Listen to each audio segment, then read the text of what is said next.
Hello everybody and welcome back to Crusader Kings, where we have some open council positions that we should probably deal with. We'll put Abeba, the current Princess of Axum, on as our Chancellor, and we're going to have her continuing to sow dissent in Arabia. And then we are going to appoint the Duke of Wag as our Marshal, researching military tech. Fantastic. Now, last episode, we managed to grab a bite out of Arabia in the middle of the Crusade. We are currently over our domain size and vassal limit. That said, that will not be the case forever. We will no longer be over our vassal limit as soon as this crusade actually ends, which is currently 52% in favor of the Pope. So hopefully that continues going. Hello, Byzantine Revolt. That'll be fun for you. Oh yeah, that'll be real fun for you. Luckily, we're not too concerned about that right now. Now we are at 512 devotion. And I would like at some point to change to theology focus. We can do that now, actually. So we'll do that for the 100 devotion. Fantastic. And we are no longer Roth. I like it. The Muhalabid are kind of resurgent over here.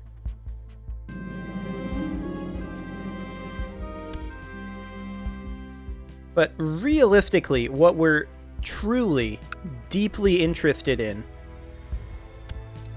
is claiming the Sultanate of Egypt. This is our current goal. And we will be taking every chance we can get to claim this. When is our truce up? 10:33. Okay. I was going to say, if our truce is up soon, then we might be able to declare again off of this crusade. Lollard heresy. Well, it's in France, so we kind of don't care.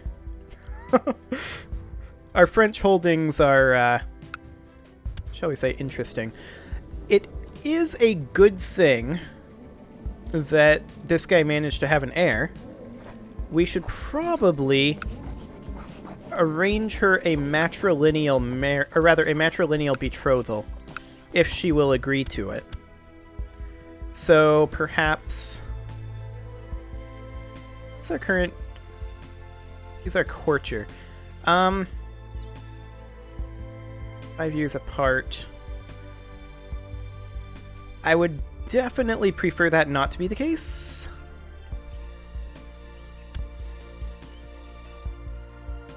I guess we will just hope that a good match gets made there.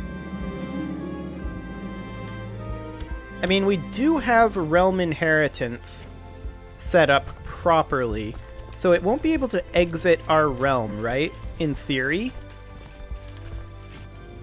Although this is not in any of these royal laws. It may take from our main royal law. I have no idea. But this is de jure part of a different kingdom, right? So I don't know if our inheritance laws will control these holdings or not. I suppose if they don't, it doesn't really matter. This is just kind of incidental stuff that we managed to grab along the way. Similarly, we're going to be able to grab the Duchy of Savoy over here, which is going to be kind of bizarre. And we'll just add it to the rest of the European holdings. We do have a fair amount of money right now. Prosperity increase, yeah, we'll go for that. Apparently we can't be friends with a heretic. This guy is Catholic. Yeah, that is disgusting. We are not going to be friends with you. You need to be Miaphysite, sir. Oh, how dare he be Catholic in France? What's the world coming to? It's almost like France is entirely Catholic in this time period or something. A training ground would be a great thing to build. We're currently capped out in a lot of those locations. And we don't have the gold for some of those others. How goes this war? No, I want to select this province. There we go. This war is currently 70% in favor of the Pope. I feel like them redirecting about 20,000 troops down here to fight us bought the Pope a lot of breathing room to group up.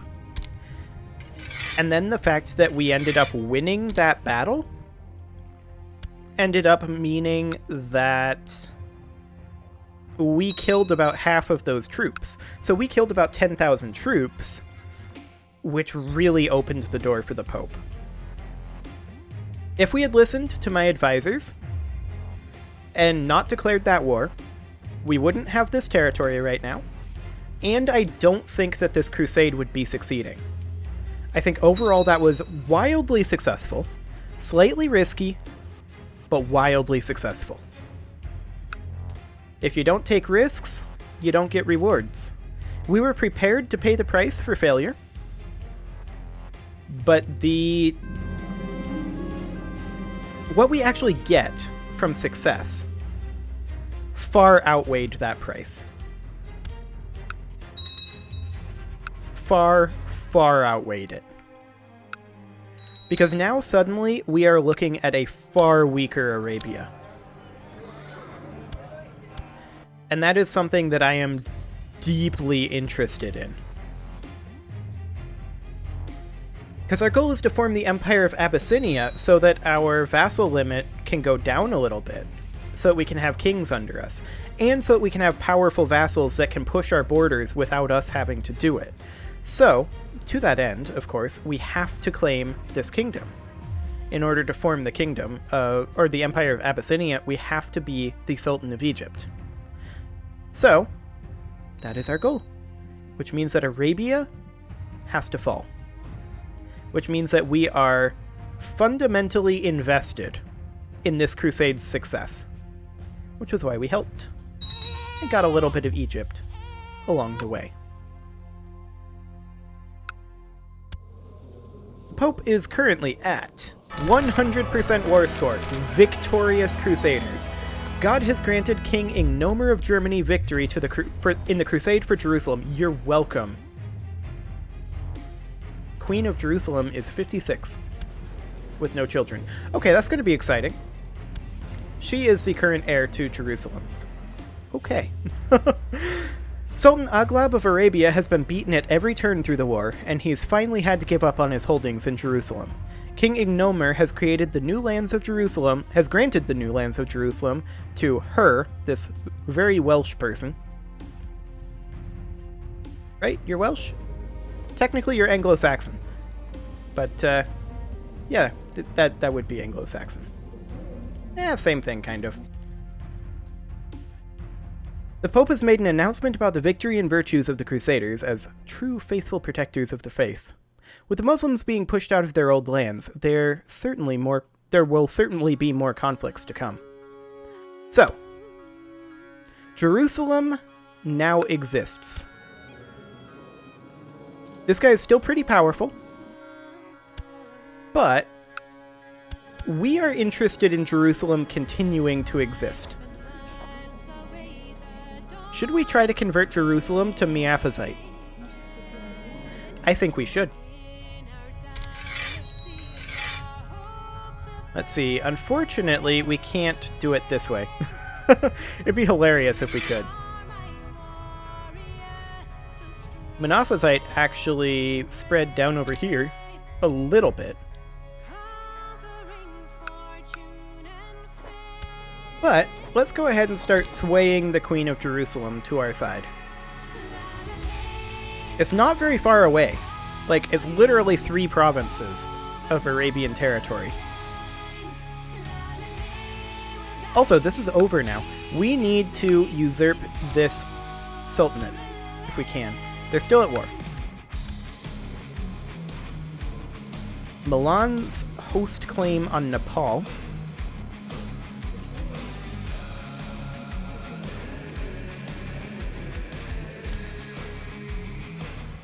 I'm confused. Why are you in this?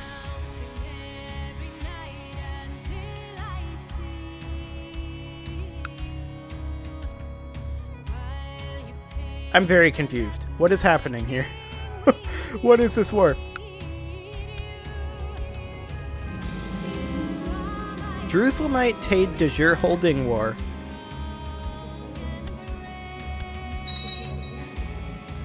Okay.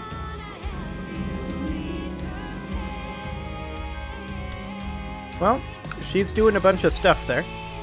Good for her. What we really need to do, though, is have a solid ally here that can keep him busy. He's going to be really upset about this. Which means he's going to be less upset at us. Yeah, he doesn't really care too much. Fantastic. And we've got this province right here that we can hole up in. Which I'm very happy about. So is that host war going to end any sooner? Like, where exactly is this guy? He is here.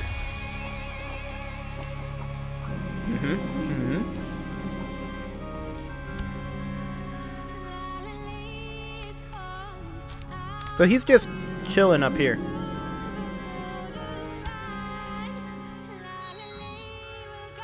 Yeah, we can rank up in our society. Fantastic. But if we can become good friends with Jerusalem and create, like, defensive pacts, since we are of the same religious type, that would be ideal. Excellent, we advanced. Hang on, her husband is dead.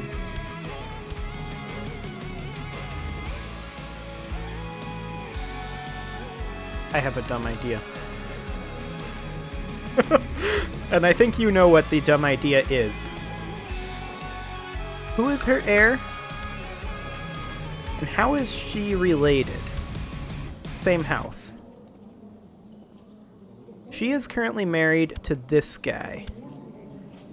And has a child, this guy, who is matrilineally married to her. But they're of the same house. That's weird.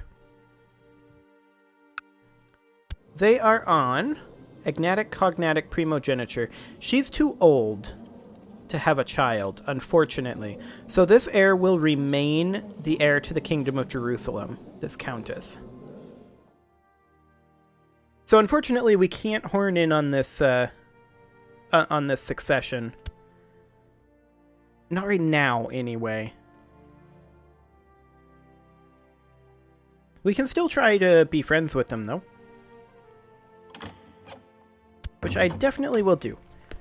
No, win your revolt, and then we'll talk.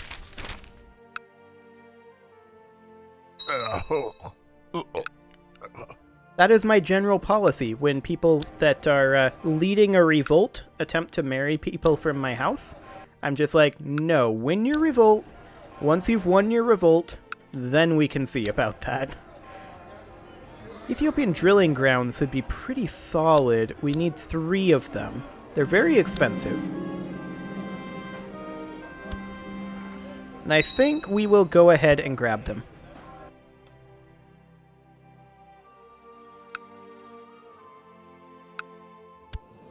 Oh, she's leading troops again, I see.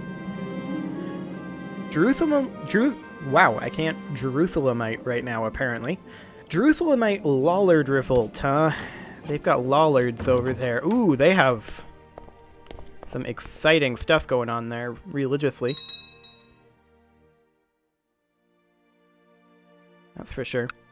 Is this war over yet? Nope. 24% in favor of the host.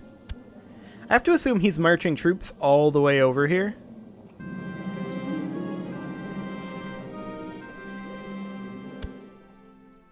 Yeah, he's right here right now. We don't know where his troops are. Yeah, we'll donate to you. Need to save up a little bit more money, but there we go. Excellent.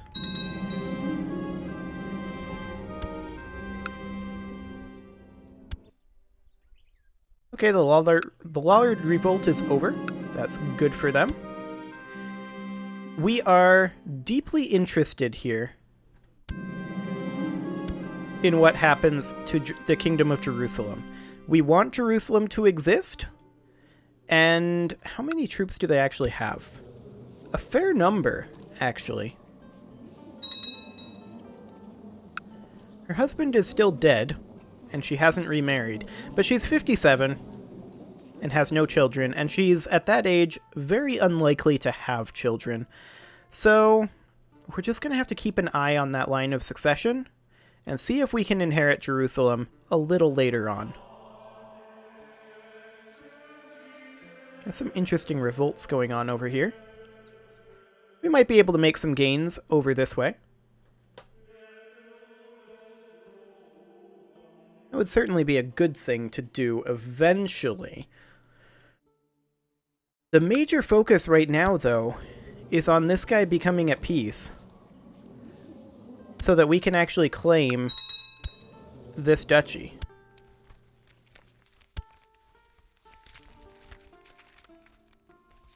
That would be ideal.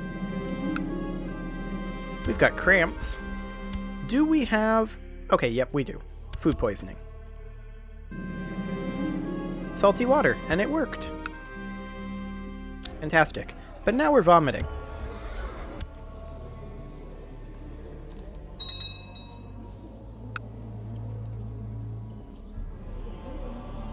Takes a long time to walk troops over there. Wait. Hang on a moment. No, this is still part of Arabia. We definitely need to take this.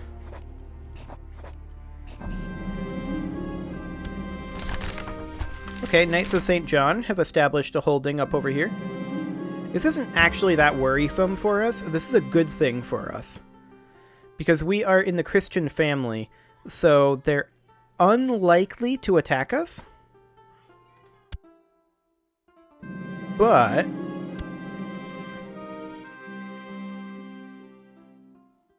they are likely to defend Jerusalem. So that's a good thing.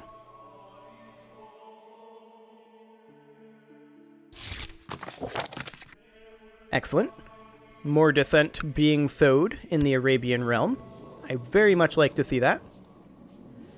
I really want this host to die, though.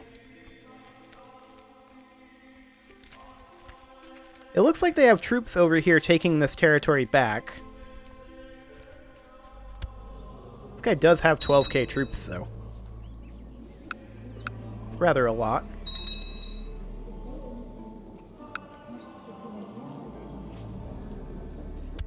Okay, how old is this Duchess now? 14? So we're going to get married quite soon. 2 more years. Which is ideal, because we'll be able to grab some more European territory.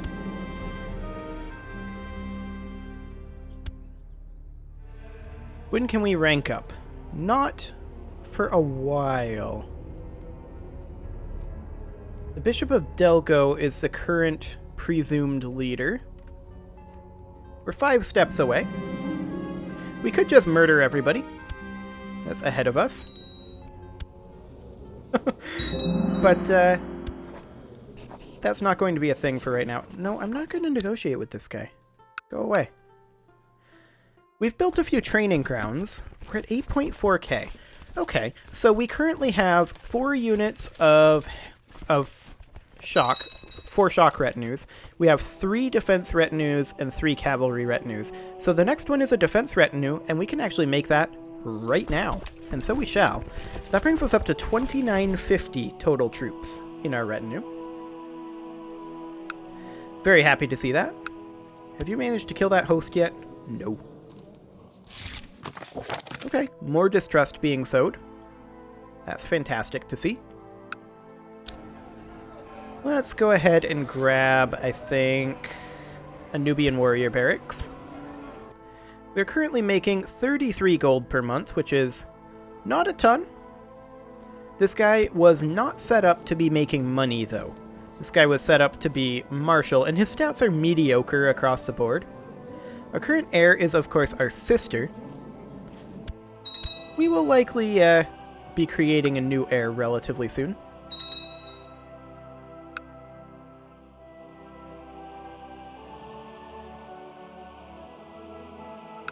How goes this guy's fight against the host?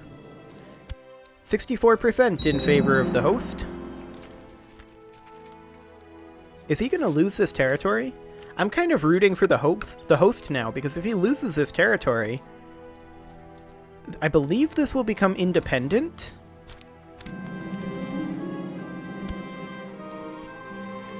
Oh, he's dead. He has lost. So that means that we should... This guy should be at peace, right? Yeah, he's at peace. So, how much do we need to usurp this? We can do it right now. Done. Okay. Now we make this guy be the Duke of Aswan. Bam. No longer above our vassal limit, although we're close. Excellent. We should maybe actually be swaying her heir.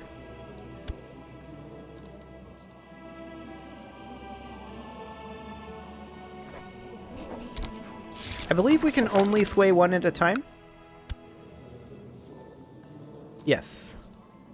Looks like it. So we're going to start swaying her heir. She's 47, although she doesn't look 47 to me. Her, I don't know how they're related, other than being in the same house. But it kind of doesn't matter. It might be like, a sibling, like a niece or something. That would be fine. This is a whole bunch of nonsense going on over here. What are they doing? What are you guys up to? Attacking Count of Aden in the Duchess of Taze's war to revoke Aden.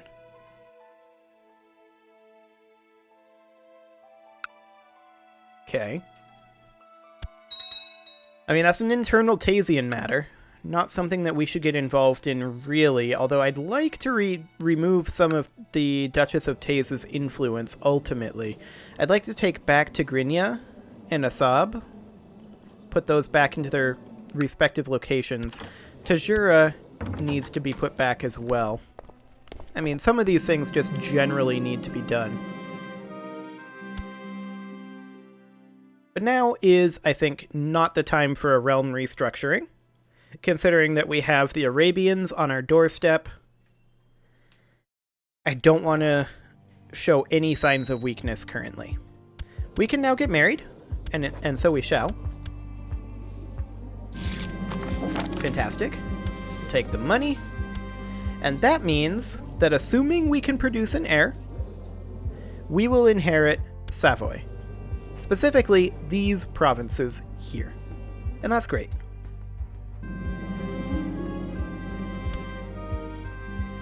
So what are we at for Community of St. Anthony? Oh, you want us to go on a pilgrimage? Yes, we will do that. Go on pilgrimage. Excellent. We'll go to Jerusalem, seeing as that's a... Earthquake, huh? The earth shook, the people screamed, and buildings cracked. A cloud of foul-smelling air swept over the village, making torches and fires burn bright green for several hours. It took a couple of days repairing the cracked buildings and salvaging items from the few older homes that had collapsed. Luckily, everyone escaped unharmed. I slowly walked through the city, examining the buildings and noting what remained to be repaired when an excited peasant approached me. Without bothering with formalities, he told me about a giant crack in the ground just outside his farm. He wanted me to come and inspect it, perhaps determine what to do about it. Okay. The Gate of Hell. Oh my. Show the way, peasant.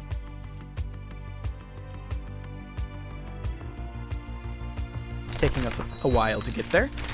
The foul smell that had swept over the city the day the earth shook slowly crept up on us, and I retched involuntarily. The wound that had burst open in the farmer's field spewed fire and brimstones, and we stopped, aghast at the sight. The flames and fiery stones threatened the bare ground around the gap. The farmer was lucky his fields lay fallow. So, we could get a closer look, or we could just say, it's just a hole in the ground, I'm sure it'll be fine. We'll take a closer look. And we're going to Jerusalem at the same time. Because that makes sense. Wailing, screams, and cries for help seemed to emit from the burning gap. The farmer grew pale and refused to take one step further. I walked as close to the hellhole as I dared and tried to peek down. Apart from the occasional fiery stone and eyebrow-licking flame, I could see nothing. The wailings and screams seemed to increase until it felt as if my head would explode. I stumbled backward, felt the ground shifting beneath my feet, and would have fallen into the pit if the farmer hadn't grabbed my arm and pulled me away from it. We need to close it, but how? And we are going to beat up the bandits that we ran into on our way up to Jerusalem. Fantastic. 5 gold? Yeah, we'll share it. I gave the wisest men and women of my court 3 days to come up with a solution on how to close this gap that seemed to open the whole way to hell. Within 3 days, they had all thought up different solutions to the problem. Exorcism, feed it cattle, or try filling it with stones. The hole cannot be abyssal. And that's what we're going to do. We're going to try filling it with stones. Okay, we can discuss theology with the knight, and that's what we'll do. Cartload after cartload of rocks and gravel were shoveled into the gap while the workers desperately tried to stay clear of the flames and fiery stones that seemed to increase in number. The screams of pain from the bottom of the pit affected the workers, and some refused to keep shoveling in the gravel. I had to promise them no one was trapped down there, but did not want anyone to descend into whatever madness the pit was. 90% chance of it might work. Keep shoveling. Hey, we're in Jerusalem! We finally arrived at Jerusalem. Passing by the Mount of Olives, we enter through the city gate and are immediately overcome by a feeling of having made a truly epic journey of 3 provinces. The city is filled with people of all creeds and colors, the air heavy with smells of strange spices and foreign plants. You make your way through the throng of people and animals, excited by the knowledge that you're now close to the Via Dolorosa and the other holy places. You also plan to visit the Church of the Nativity in Bethlehem, but first of all, you need to find someplace to stay. After all, you wouldn't want to be forced to sleep in a stable, would you? Excellent. Well, I think we're going to go ahead and put a cut in there, and we're going to see what happened with the Gates of Hell in the next episode. You can leave your offerings to the engagement gods in the form of likes, comments, subscribes, and bell ringings, and I will see you all next time.